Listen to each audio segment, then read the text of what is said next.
Hello, welcome back to JTH Boxing. I'm Joshua Hart, and today we're going to have a little chat about that somewhat of a boxing match last night between Jake Paul and Tommy Fury, in what was obviously one of the most hyped fights of the year so far, and what will remain to be probably one of the most hyped fights because there was a lot going into it.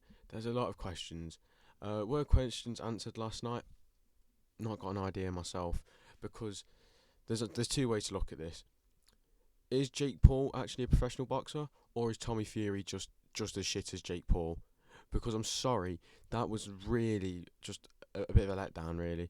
They were both talking about, oh yeah, I'm going to knock you out inside 4 rounds. I'm going to knock you out inside 4 rounds, man.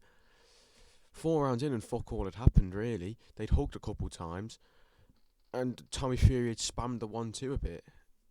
Apart from that, nothing had really happened. Obviously, congratulations to Tommy Fury, though. I do think the right man won. I think a split decision's a bit dodgy. I don't see how Jake Paul won that fight, to be honest. I had it 76-73 for Tommy Fury as well.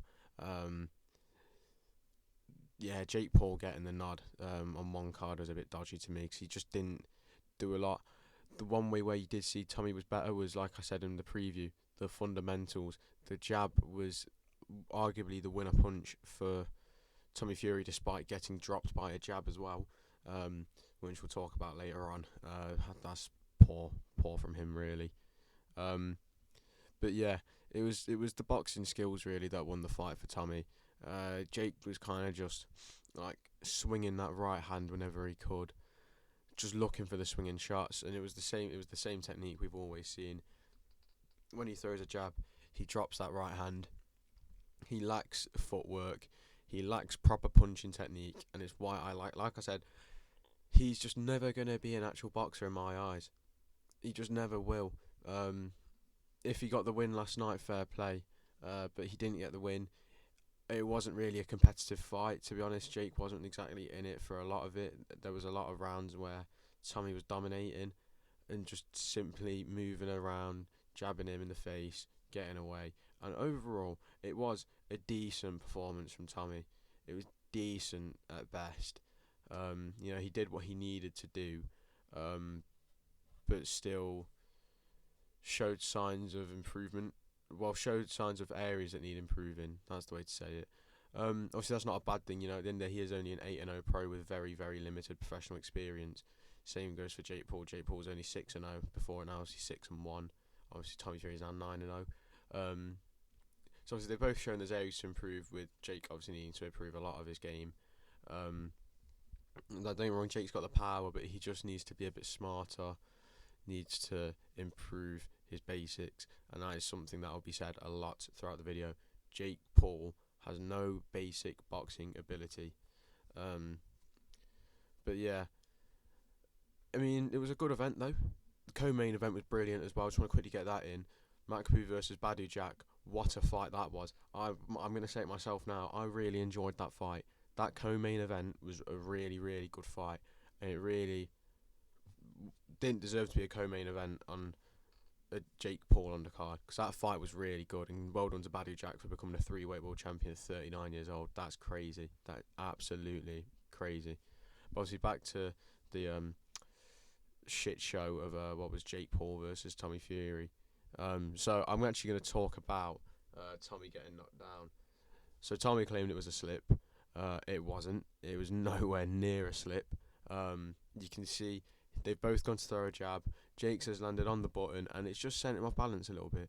While, yes, okay, you weren't hurt, but you got dropped by the punch. The punch is what caused you to slip. So it's a knockdown. Fair play to Jake. That's probably his biggest success of the whole night. He landed a couple good left hooks and a couple decent right hands. But on the whole, that jab dropped him. Fair play. It did the job. Got him a 10-8 round. Wasn't enough to win the fight though, was it, Jake? You little clown. Another thing as well that was very, very, very frustrating was clinches. The clinching was very annoying. There was a lot of it. And the ref. We'll go back to the clinches, but the ref was fucking shite. The point deductions didn't make any sense to me. Why Jake had a point deducted, I don't know. The same for Tommy, like holding, but Jake was going in for the clinch every time.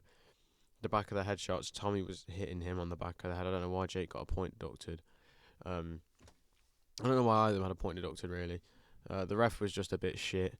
Um, Next time, maybe they should get a better ref involved, because he just didn't know what he was doing. He was trying to make it all about him. He's not the main character. We don't know your name. I don't remember his name. I remember he was from Panama, but that's about it. Yeah, the ref was shite, and it's gonna stay like my thought will stay like that because he was genuinely shit. Yeah, back to the clinching. Fucking hell! In the first minute, we saw 3 fucking clinches. By the time we'd got to like 2 minutes left of the round, we'd seen more clinches initiated than punches thrown. What was the fuck going on? Why was Jake just trying to hug him? I thought you hated him, not love him. Why are you hugging him? Why are you just trying to lean up all on him? Like, what are you doing, man? Fight. But yeah, nah. It was. I'm surprised that there wasn't a point deduction for the actual clinching from Jake Paul, because Jake Paul was going in for it every single time Tommy got inside, and that's why Tommy should have tried his best, which he did, to keep the fight at range. Because if he kept the fight at range, like we saw it when he did it. He was picking him apart with the straight punches, the jab, the straight right. It was really doing bits for him. And another part that was good for him as well, the right uppercut. I was saying it for so long during the fight before he actually finally started using it. Because every time Jake went in, he'd drop his hands, dip down, and he'd be primed, absolutely primed for an uppercut. Obviously, when Tommy eventually did get the uppercut going, it worked. He did actually land it, and he landed it very, very well. Don't get me wrong though, Jake Paul took the shots very well. He didn't. He looked hurt, but he never went down. His legs never looked unsteady. If anything, Tommy's legs looked more unsteady after one of those left hooks landed. There was one of those left hooks which momentarily did have Tommy Fury stunned, in my opinion. I'm not seeing a lot of talking about it, because obviously the big talking point is the fact that Jake Paul has lost. But obviously there's a rematch clause. Jake's going to activate that. And even if he loses again, he's got the KSI fight to fall on. As much as I do not like Jake Paul and prefer KSI, it's always going to be there. KSI has not fought any competition remotely close to Tommy Fury, and he never will. So that fight's always going to be there, regardless of what people say. It's always going to sell, and that's that. That fight will always be there. But fair play at the end of the day to both of them. Then, both novices got in there and they put it on the line. Obviously, there was a lot of pressure on Tommy Fury's shoulders, which I think is what people kind of sometimes forgot.